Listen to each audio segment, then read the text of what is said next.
Welcome back to another technical deep dive here in the debug zone.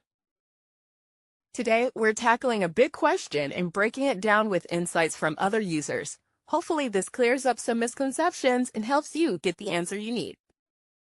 So, buckle up, stay a little curious, and let's jump right in.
And that's a wrap.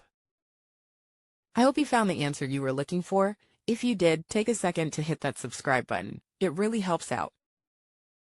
And let me know in the comments which solution worked best for you. See you next time in the debug zone.